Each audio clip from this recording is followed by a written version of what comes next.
So it wasn't until I was probably 12, 13 years old, keep in mind this is in the late 80s, that I really got into coin collecting of any sort. A lot of it, of course, was passed down from my dad, because he was a coin collector too, but not in the sense that he was a hardcore collector where he'd go out of his way to attend shows in the area, buying from customers, you know, as if he had his own storefront. It just was never like that. We were more of the armchair kind of recreational collectors. Whatever we got in change would suit us just fine. And it wasn't until right around where I got into high school where I got a little bit more involved in it. I would attend coin shops, and I would go to maybe 2 or 3 larger shows. Of course, we were on the East Coast. We were living in Maryland at the time, so I remember that there was quite a few shows, a lot of the smaller coin club type shows, and it was funny because outside of the normal coin collecting channels, the only real way that you were able to know if a show was going to be in town was one of like either a few different avenues. One would be you'd walk into a coin shop, and at the time, it's funny because a coin shop that we used to frequent a lot in the area was in a mall. It was in an actual mall, and it was in a spot where there was foot traffic. So it's a huge departure from what it is today, considering that there are not as many coin shops that are easily visible to a lot of passing traffic, I suppose. But not to digress too far out from what I was originally saying, there was only a few ways to know if that at the time, that if there was a show coming out, and if you went to a coin shop, it was either by word of mouth. They of course would also have the printed leaflets, and you'd walk into a coin shop, you'd look at, okay, they have the glass cases all around, and it was always the last case before you left the store. They would have small stacks of these quarter sheet leaflets with the various shows. And the shows, you know, we were in Maryland, so, you know, there would be shows, there would be leaflets for shows that were further north, you know, up in the New York, Massachusetts area, and there would be a lot more, you know, south of there, you know, even in the Carolinas.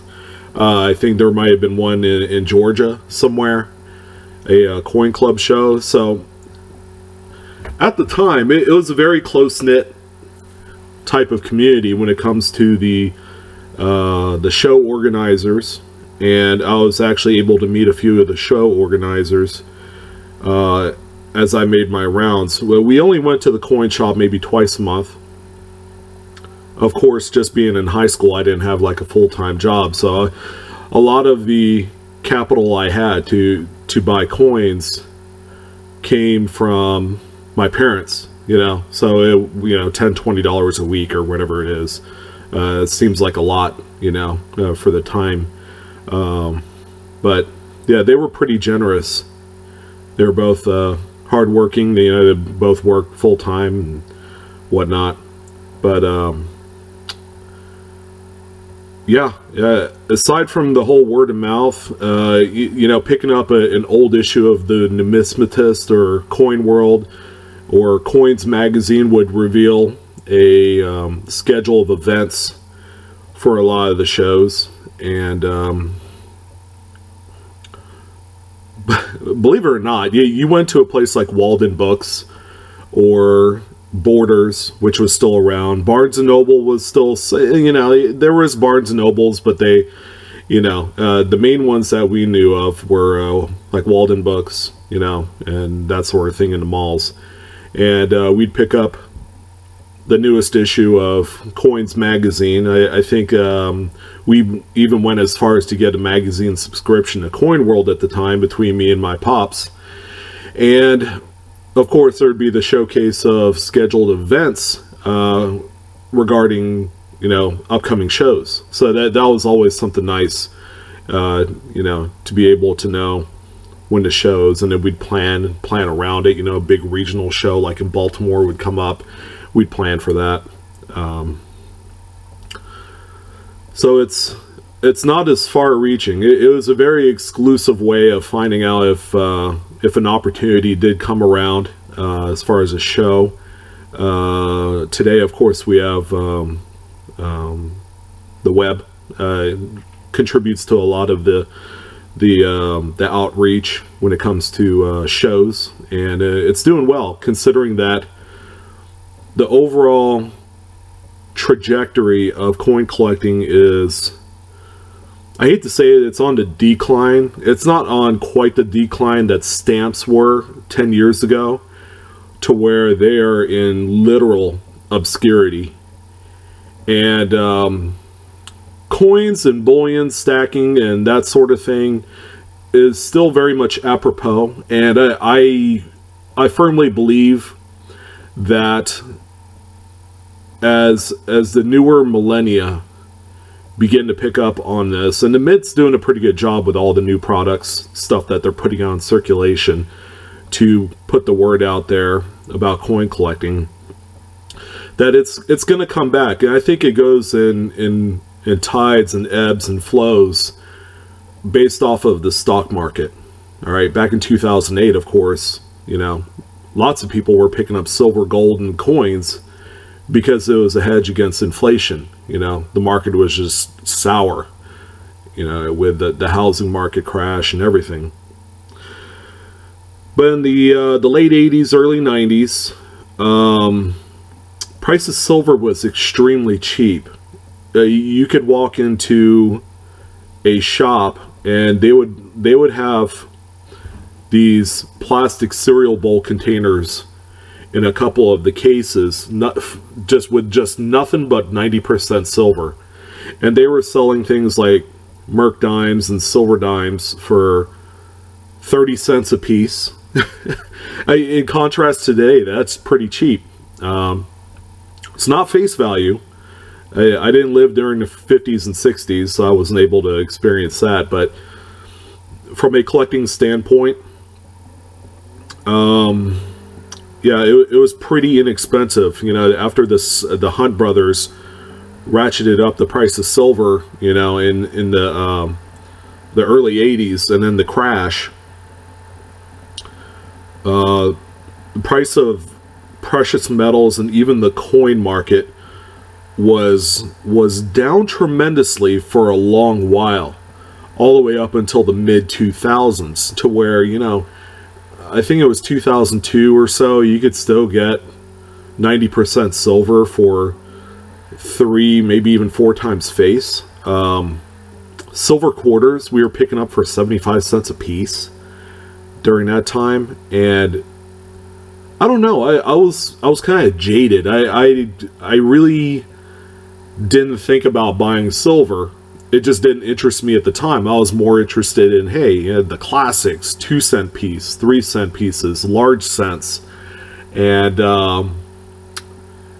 when you only have $15, $20 to work with every time you make a visit to the smaller shops, it's kind of hard to get quality pieces. And at the time, especially at the shows, if you had a couple $100, you could get a really nice coin stupidly. Some of the coins that I've purchased during the late 80s, early 90s, I've sold long before they got really hot and expensive. For example, any one of the federal or bust coinage type pieces, I was picking up for 30, 40 bucks a piece, and now they're worth 10 times that, unslabbed. And speaking of grading slabbed, PCGS was still trying to get its its feet from underneath it and trying to establish a marketplace. Of course, Annex was a lot bigger at the time. They were one of the trailblazers of the grading idea. I don't know if you don't know who David Hall is. He's one of the pioneers in coin collecting, and he's part of was PCGS. He's one of the members on there. But David Hall at one point had his own grading service. He had his own flips and everything. That was pretty well known during its time, and this was, you know, in the 80s. Right when grading was starting to kind of set itself up, you know, for success. So you'd walk into a coin shop, you wouldn't see as many slabbed graded coins. A lot of the coins that you did see were just in regular 2x2s, the cardboard holders. You'd see some in just the regular plastic flippy-doos. And yeah, pricing wise, bullion was cheap, but if you got into the collector coins, especially the modern stuff, I remember seeing boxes of just modern proof coins from the 70s and 80s. Like, let's say, you know, you'd thumb through the quarters, and they were trying to sell them between $10 and $15 a piece. That was pretty outrageous, because today, you know, you'd pick them up for less than $1 in some instances. But I remember the proof coins, they were asking quite a bit of money for them. And like a sucker, I think I even bought a few of them at the time. But still, there was no denying that the classic coins, because I was kind of into the whole type set collection thing. And it was easy to accumulate okay pieces, but again, you know, at the time, you know, because the value of $1 is a lot different than it is today, even just 30 years ago, that even some of the nicer pieces at $30, $40 a piece was still kind of tough to get. Because of the overall drop in precious metals after, you know, post Hunt Brothers, there wasn't as much quality inventory because of how down the whole coin market was, and precious metals. A lot of people didn't sell, so there wasn't as much fresh material out there. And another thing, I had gone to a show, I believe it was in Bethesda, it was like an Elks Lodge or maybe a high school cafeteria of some sort. And the one thing that I did notice, and I wasn't really too aware of, is that there was a lot of cleaned material. A lot of coins that did not have its original luster. And a lot of people cleaned coins back 50, 60 years ago, even earlier than that. And a lot of them were kept in jewelry boxes, keepsakes, you know, drawers, wherever people stash these, you know, small safes. And it just seemed like that during the 80s, there were just a ton of cleaned coins, and they were asking market price. Now, this day and age, that wouldn't fly. Again, with the internet and the way that everything's set up, people know the information is just way out there. And yeah, honestly, dealers were getting away with selling non-market acceptable cleaned coins for a huge premium. I even remember buying a 1921 peace dollar, one of those high relief ones that you always see in the Red Book and you always hear about. At the time, it was a popular coin, man. Yeah, you can find them, but they were selling cleaned ones, XF cleaned examples, for well over $200.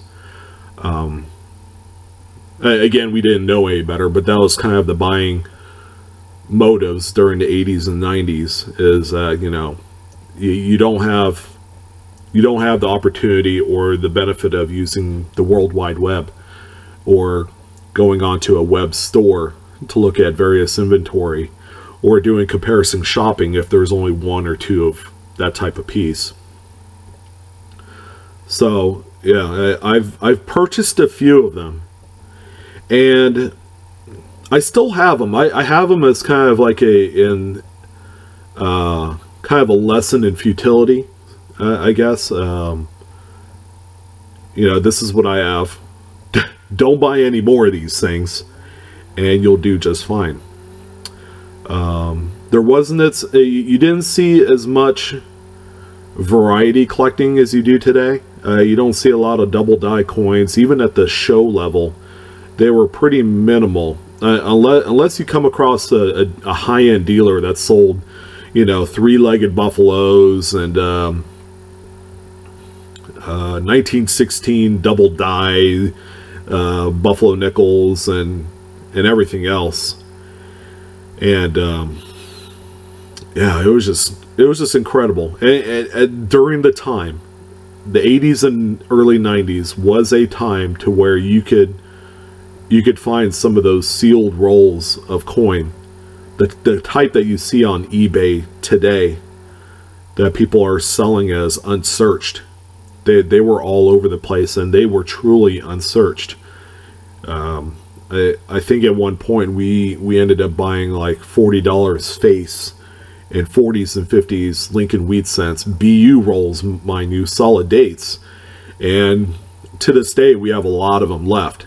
I think we searched through all of them, but we used them to fill up albums, not thinking of, you know, actually searching them for errors and varieties. Which, again, during its time, it was non-existent. You didn't find a lot of people that actually searched for the minor, or today what we would call the more popular stuff. But all in all, it was the 80s and 90s were an opportunity that if you knew better, if you had a magic crystal ball, you could easily, you know, buy up whatever you need. Of course, anyone with any common sense, of course, you had companies like Apple, IBM, Microsoft was starting to become popular. A lot of the big tech companies relied on those types of precious metals, the industrial type stuff. Copper, silver is industrial, and that's what ultimately led to the uprise of price during the late 2000s, early 2000 teens. And yeah, a lot of fond memories. It was a lot of fun. Collecting during the 80s and 90s had a lot of possibilities. Everything, of course, was cheap, but when you're a kid, you know, that's all you can afford. Getting your parents to drive you to a show or a coin shop was kind of a hassle. But nonetheless, it's one of those things that I wouldn't change to this day.